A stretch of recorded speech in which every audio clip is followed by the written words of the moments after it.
Welcome to नया दो lifestyle. मेरा नाम है वकास हबीब राना। आप देख रहे हैं Q&A session with Taimur Pandey. Taimur आज हमारे साथ मौजूद है। तैमूर, आज आज आपसे ना मैं जो सवालात करने जा रहा हूँ ना, जो topic I want to discuss with you, वो थोड़ा सा डिफरेंट इस वजह से है बिकॉज बहुत से पेरेंट्स जो हैं वो पूछते हैं कि आप ये तो बताएं कि हमारा रोल क्या होना चाहिए स्कूल की, जो यूजुअल बिजनेस है उसमें, जो मैनेजमेंट है उसमें, हम किस तरह नजर रख सकते हैं स्कूल के ऑपरेशंस पे, हम अपने बच्चों को किस तरह किन किन मामलात में प्रोटेक्ट कर सकते हैं, किन किन मामलात में इंटरवीन कर सकते हैं। वो बहुत सारे जो है ना वो लोगों ने ये बातें की हैं। तो मुझे थोड़ा सा आज आपसे ये पूछना है because you been associated with the schools, आपको पता है कि इनसाइड आउट क्या मामला होते हैं। हमने पेरेंट्स को भी देखा है कि पेरेंट्स किस तरह एंगेज करते हैं स्कूल मैनेजमेंट के साथ। तो यहाँ से ये मुझे बताएं कि स्कूल्स को चेक करने का क्या तरीका होना चाहिए, उनको अकाउंटेबल रखने का क्या तरीका होना चाहिए पेरेंट्स के लिए। देखिए अवकाश, ये एक इम्पॉर्टेंट एस्पेक्ट है और आई एम ग्लैड के पेरेंट्स एटलीस्ट इस बारे में सोच तो रहे हैं। बिकॉज होता ये है कि आपने बच्चा सुबह छोड़ा और फिर आपने छुट्टी के बाद उसको कलेक्ट किया और आपको नहीं पता उसके साथ सारा दिन क्या हुआ। बच्चे ने काम किया नहीं किया, एंड में आप महीने बाद 4 महीने बाद उसका रिजल्ट देखते हैं और फिर आप जाते हैं कि अच्छा अच्छा ये तो ये हो गया। बीच में माँ बाप गायब होते हैं। कई वीकेंड पेरेंट्स होते हैं, कई रिजल्ट टू रिजल्ट पेरेंट्स बन जाते हैं, बीच में नहीं होते वो। अब होता क्या है कि बच्चे जब जाते हैं, बच्चे खुद से वो चीज़ें नहीं डिमांड करेंगे स्कूल से। बहुत रेयर होगा कि अगर बच्चा खुद डिसाइड करेगा या डिमांड करेगा। और कई दफ़ा अनफॉर्चुनेटली, कई दफ़ा का वर्ड इस्तेमाल करना पड़ा, स्कूल्स भी वो सारी चीज़ें नहीं फराहम करते जिसके लिए माँ बाप ने फीस दी है, जिसका उन्होंने प्रॉमिस किया है और जिसका उनका बेसिकली जो काम है। अब उस गैप को फुलफिल करने के लिए पेरेंट्स को प्रोएक्टिव होना बहुत ज़रूरी होगा। अब राइट। बातें बहुत सारी हैं, एरियाज बहुत सारे हैं टू बी ऑनेस्ट। आप ऑफ कोर्स पहली चीज़ पढ़ाई है, आपको बच्चों की किताबों में कॉपीज में घुसना पड़ेगा। आपको देखना पड़ेगा अगर टीचर ने कहीं स्पेलिंग मिस्टेक गलत या सही की है, सही चीज़ को गलत कर दिया, गलत चीज़ को सही कर दिया, दोनों एंगल से देखना होगा। आपको देखना होगा कि काम की नौयत क्या है, काम की क्वालिटी क्या है। अगर बच्चे का काम अच्छा नहीं है तो क्या उसको कोई चेक नहीं कर रहा? उसकी इस्लाह का क्या तरीक़ाकार है? क्या आफ्टर स्कूल उसको रोका जा रहा है, उसको एक्स्ट्रा काम दिया जा रहा है, and so on so fourth. तो एकेडमिक रिलेटेड तो काम उसकी बच्चे की कॉपीज को देख के काफ़ी अच्छा एक आइडिया हो जाता है कि क्या है। ऑफ कोर्स ये हमें बच्चों के साथ एक रेगुलर फीचर रखना पड़ेगा, या वीकेंड पे या 2 दिन बाद या 3 दिन बाद एक जनरल सवाल। फॉर एग्जाम्पल, बच्चे आज होमवर्क मिला कि नहीं मिला, कोई टेस्ट तो नहीं आ रहा, एक जनरल सवाल होता है माँ बाप का, तो उसको थोड़ा सा ये फॉलो अप ये करना इससे इससे सर्विसेज है ना तैमूर, बेसिकली इस तरह है ना कि आपका जो ताल्लुक है स्कूल के साथ, उसके बदले में कुछ सर्विसेज दे प्रॉमिस ना। जी। देखिए, वो सर्विसेज, सबसे बड़ी सर्विस तो वो एक तो प्रोफेशनलिज्म भी डिमांड करता है कि आप एटलीस्ट क्वालिटी एजुकेशन तो दोगे ना। अब कई जगह तो मैं कहता हूँ क्वालिटी छोड़ दें, आप एजुकेशन ही दे दें। अब टीचर टर्नओवर बहुत ज़्यादा है, टीचर बदलता जा रहा है या बदलती जा रही है, बच्चा सेटल ही नहीं हो पा रहा। और छोटे बच्चों में ज़्यादा प्रॉब्लम होती है बिकॉज उनको एक सिक्योरिटी चाहिए होती है। हर 2 दिन बाद, 4 दिन बाद, हफ्ते बाद, महीने बाद अगर टीचर बदलता रहेगा तो एक बड़ी अजीब सी इनसिक्योर फीलिंग आती है इन बच्चों में, खासतौर पे प्री स्कूल प्राइमरी ईयर्स के बच्चों में। तो स्कूल को सवाल उठाना पड़ेगा कि आपके यहाँ टीचर से, अब टीचर टर्नओवर हर जगह है। कोई लाहौर का स्कूल नहीं है जहाँ पे शायद, या पाकिस्तान में स्कूल नहीं होगा जहाँ टीचर टर्नओवर नहीं होगा। मैं प्राइवेट स्कूल्स की एटलीस्ट बात कर रहा हूँ। तो वहाँ पे आपको सवालिया निशान उठाना पड़ेगा कि आप क्या वजह यहाँ से टीचर्स जा रहे हैं। अगर अच्छी टीचर जा रही है तो आपको सवाल पूछना पड़ेगा क्यों जा रही है या क्यों जा रहे हैं। दूसरी बात ये, आप अगर फीस दे रहे हो वही फीस जो आम स्कूल में मिली, तो आपको थोड़ा कंपैरिजन करना पड़ेगा कि अच्छा वो भी यही फीस दे रहे हैं या लगभग वही फीस है, तो वहां तो ये एक्स्ट्रा फैसिलिटी मिल रही है, वहां तो ये क्लब हो रहा है, वहां पे तो ये टेक्निक सिखाई जा रही है, वहां पे तो फलां चीज, यहाँ क्यों नहीं वो चीज हो पा रही। तो कई दफा जान के या ना जान के स्कूल कई दफा वो चीजें फराहम नहीं करते जो शायद कई दफा पेरेंट के फीडबैक की वजह से स्कूल में आ जाती है। क्योंकि पेरेंट्स को पता होता है इधर उधर कहीं ना कहीं हो रहा है, पेरेंट्स ही लिंक अप कर देते हैं। रिसोर्स आपको पता है मुश्किल है ढूंढना, अगर आपने कोई भी चीज स्टार्ट करनी हो तो जी फला म्यूजिक टीचर है या फला आर्ट टीचर है उस स्कूल में बड़ा अच्छा काम कर रहा है, आप उनसे बात तो करके देखें। या वो विजिटिंग में चेस सिखाते हैं जाके, तो आप भी उनको बुला लें, घंटा आपके पास बैठ जाएंगे। बट तो कई दफा रिसोर्सेज पेरेंट्स को क्रिएट करना पड़ता है। तो उस लिहाज से भी एक इनपुट आता है जहाँ ना चाहते हुए भी स्कूल फैसिलिटी नहीं दे सकता बिकॉज उनकी पहुंच या रिसोर्सेज वहां तक नहीं है पहुंचने के। आखिरी चीज जो बड़ी इंपॉर्टेंट है इसके अंदर, वो ये आपने देखना है कि बच्चे के साथ स्कूल में बुलिंग तो नहीं हो रही और स्कूल सोया हुआ है, किसी किस्म की हरासमेंट तो नहीं हो रही है, स्कूल सोया हुआ है।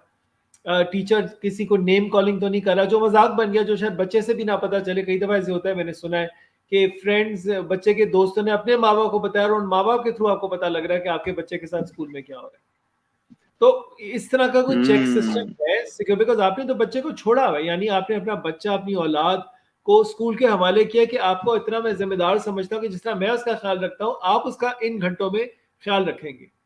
तो सिर्फ उसको पढ़ाना या ये नहीं देखना कि खाना पीना वो कर रहा है, वो बाथरूम जा रहा है, पर उसके साथ कुछ और तो नहीं हो रहा वहाँ पे, किसी किस्म की बुली या कोई इस तरह की चीज़ तो नहीं हो रही।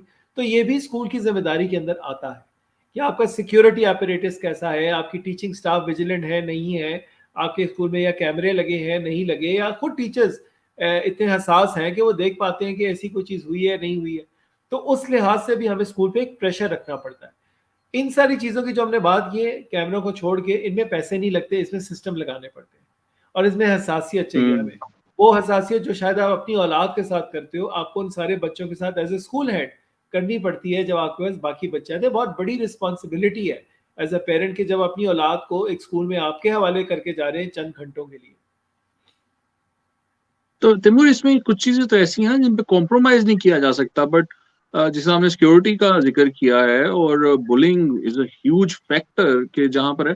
तो लेकिन मुझे ये बताएं कि पेरेंट्स किस तरह कोऑर्डिनेट करें स्कूल के साथ, लाइक मैं स्पेसिफिक्स में जा रहा हूँ कि कौन सा ऑफिस है होता है स्कूल में जहां पर के पेरेंट्स अपनी ये बेसिकली ये एक एंगेजमेंट रखें और let's say once in a week और twice in a month at least वो जाएं, प्रिंसिपल, वाइस प्रिंसिपल, कोई रजिस्ट्रार, किससे ये चीजें थोड़ा सा ये चेक एंड बैलेंस रखें वो।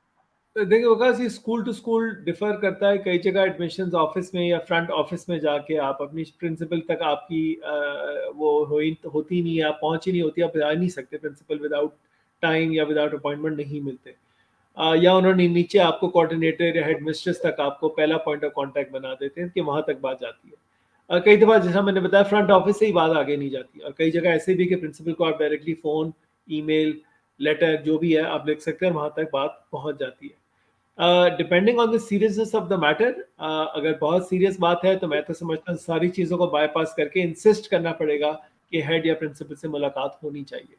एंड वर्ड इंसिस्ट का मैं यहाँ पे कर रहा हूँ कि मैं जाऊँगा नहीं या जाऊँगी नहीं जब तक प्रिंसिपल से आप मुझे नहीं मिलाते। जिस तरह मैंने कहा, सीरियसनेस पे डिपेंड करता है उस बात की नौयत हम्म क्या है। दूसरा एक और चीज़ हो सकता है जो कई स्कूल्स करते हैं, जब पेरेंट्स आपस में एक सपोर्ट ग्रुप बना देते हैं और प्रेशर ग्रुप कह लें, रिप्रेजेंटेटिव ग्रुप कह लें, कि पेरेंट्स आपस में मिलके या व्हाट्सएप पे या वैसे वो एक ग्रुप बनाते हैं जहां आपस में इंफॉर्मेशन शेयर करते हैं, और फिर इन सजेस्टिव कैपेसिटी उनमें से एक या दो नुमाइंदे उठ के, बिकॉज सारा का सारा पेरेंट बॉडी तो नहीं जा सकती, वो जाके फिर प्रिंसिपल के आगे, हेडमिस्ट्रेस के आगे अपनी शिकायत या तारीफें या सजेशन या कमेंट्स वो प्रेजेंट करते हैं।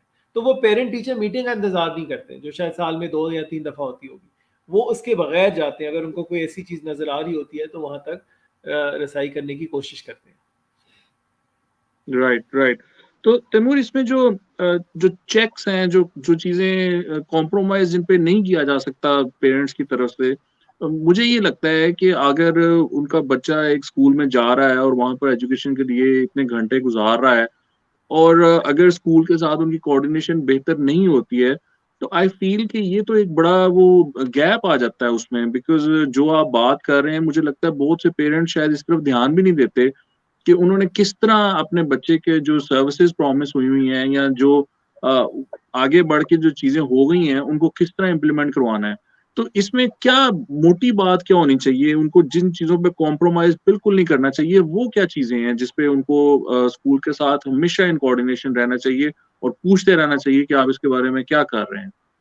देखिए वकास, पढ़ाई तो एक ऑब्वियस लिंक है, रीज़न है जिसकी वजह से बच्चा स्कूल जा रहा है, और कई माँ बाप के लिए पढ़ाई सबसे इम्पोर्टेंट चीज़ है जिसमें वो कॉम्प्रोमाइज़ नहीं करेंगे। और मैं समझ भी सकता हूँ, पढ़ाई है इम्पोर्टेंट, पढ़ाई की हम नौयत कम नहीं कर सकते, और मेन मकसद पढ़ने के लिए बच्चा जा रहा है। मगर अगर आप मेरे से आजकल के ज़माने में पूछें, मैं समझता हूँ मेंटल हेल्थ एक बच्चे की सबसे इम्पोर्टेंट है। मेरी नज़र में पढ़ाई नंबर 2 हो जाती है। मेंटल हेल्थ इसलिए इम्पोर्टेंट है बिकॉज जो आजकल के हालात हैं, जो घरों के माशी हालात हैं, जो स्कूल्स के हालात हैं, जो हमारी सोसाइटी के हालात हैं, जिस तरह की एक नेगेटिविटी, पेसिमिज्म है, ख़ास तौर पे मैं बात करूंगा जो हमारी बच्चियां हैं, जो लड़कियां, फीमेल स्टूडेंट्स हैं, तो मेरे लिए मेंटल हेल्थ बच्चे की सबसे इम्पोर्टेंट है। और अगर मुझे कहीं उसमें कोई गैप नज़र आता है, पहले तो ऑफ कोर्स मैं घर पे अपने एंड पे उस पे मेहनत करूँगा, लेकिन फिर मैं स्कूल को जाके पिक्चर में ज़रूर लूँगा और मैं स्कूल को ज़रूर बताऊँगा कि ये एक चीज़ हो रही है, मुझे नज़र आ रही है और मुझे स्कूल में इसकी हेल्प की ज़रूरत है। तो क्या स्कूल में कोई ऐसी चीज़ हो रही है जिसकी वजह से बच्चा या बच्ची पे इम्पैक्ट हो रहा है, या घर वाला एस्पेक्ट तो मैं खुद एक्सप्लोर करूँगा, या हो सकता है वो आपको घर की बात भी बता दें, क्योंकि कई दफ़ा बच्चे माँ-बाप से भी बात नहीं करते और टीचर से बात करते हैं। तो एक वो बड़ा अच्छा रेपो होना, ओपन डोर पॉलिसी होना स्कूल और पेरेंट्स की बहुत ज़रूरी है। हैविंग सेड दैट, बिकॉज़ मैंने स्कूल को हेड भी किया है, एक आध प्रोग्राम को हेड भी किया है, मुझे पता है कि कई दफ़ा टाइम वेस्ट करने भी माँ-बाप आ जाते हैं और वो हर दूसरी तीसरी चीज़ के लिए शिकायत उठाने आ जाते हैं और टाइम ज़ाया करते हैं लिटरली आपका। उधर तो आप कुछ नहीं कर सकते क्योंकि वो आए हैं आपसे मिलने, वो end of the day clients हैं। लेकिन आपका कई दफ़ा वो ऐसी-ऐसी बातों पे मसला डालते हैं जो नॉन इश्यूज़ हैं आम तौर पे, लेकिन वो इश्यूज़ उठाते हैं। मगर चूँकि वो आए हैं आपके पास, तो आपको किसी न किसी तरीके से उनको उसका जवाब ढूँढ के देना है। और कई माँ-बाप हैं जो बार-बार आते हैं, उनको मौका लगे वो रोज़ आपके पास आके बैठ जाएँ। वो रोज़ लंबे-लंबे ईमेल वो रोज़ व्हाट्सएप करें आपको। ऑफ कोर्स वो एक एक्सट्रीम पॉइंट है, मैं उसकी बात नहीं कर रहा। लेकिन मेंटल हेल्थ पे ज़ीरो कॉम्प्रोमाइज़। इस पे कॉम्प्रोमाइज़, बिकॉज़ इससे सब चीज़ें लिंक्ड है। पढ़ाई भी लिंक्ड है, एक्स्ट्रा करिकुलर भी लिंक्ड है, घर का माहौल भी लिंक्ड है, हर चीज़ लिंक्ड है। अगर मेंटल हेल्थ नहीं होगी, कि इन सारी चीज़ों पे बात करना फ़ुज़ूल है। पढ़ाई जितनी मर्ज़ी अच्छी हो, लेकिन अगर बुली हो रहा है वो बच्चा, तो वो कैसे पढ़ेगा? या कोई उसका नेम कॉलिंग हो रही है, वो कैसे पढ़ेगा? उसको स्कूल बुरा लगेगा, उसको क्लासरूम बुरी लगेगी, उसके दोस्त नहीं बनेंगे। तो ये केसेज़ होते हैं। तो मेंटल हेल्थ नो कॉम्प्रोमाइज़ वाला ज़ोन में आ जाता है और हमें अब रिकॉग्नाइज़ करेगा, इसमें हम पहले भी लंबी-लंबी बातें कर चुके हैं। एंड ऑफ कोर्स पढ़ाई पे हम कॉम्प्रोमाइज़ नहीं करेंगे, और पढ़ाई का मतलब सिर्फ ये नहीं कि उनकी किताबें क्या लिखी हुई हैं या स्कूल ने क्या रिसोर्सेज़ दिए, बट टीचिंग। टीचिंग क्वालिटी पे हम कॉम्प्रोमाइज़ नहीं कर सकते, और ये हमें स्कूल को मैसेज देना पड़ेगा कि टीचिंग क्वालिटी आप हमें चाहे दरख्त के नीचे बिठा के पढ़ाएं, लेकिन अगर टीचर अच्छा होगा तो वहां पे भी वो कमाल की चीज़ पढ़ा देगा बच्चों को। ज़रूरी नहीं कि उसके पास स्मार्ट बोर्ड हो और प्रोजेक्टर लगा हो तो एक टीचर अच्छा है। आप अच्छे से अच्छे टीचर को फैसिलिटी दे दें, वो नहीं पढ़ा सकेंगे। तो टीचर क्वालिटी पे हमें इंसिस्ट करना चाहिए कि इस पे हम कॉम्प्रोमाइज़ नहीं करेंगे। अठवट काम चलता है, स्कूल चलाता है, उनको कम तनख्वाह पे टीचर मिल जाती है, माँ बाप भी चुप रहते हैं, चलो टीचर तो है क्लास में, चुप करके बैठ जाओ। वो क्वालिटी पे इंसिस्ट नहीं करते। तो प्राइमरी फाउंडेशन ईयर्स में ये चीज़ बहुत ज़्यादा मैटर करती है। Right. Well, thank you so much Taimur for your insights, और आई होप कि आपके बहुत से सवालात के जवाबात आपको मिल गए होंगे। आप अपने कमेंट्स जो हैं वो हमें भेजते रहें। I thank you for watching, and Taimur again thanks for your time. आपके देखने का बहुत शुक्रिया। खुदा हाफिज़।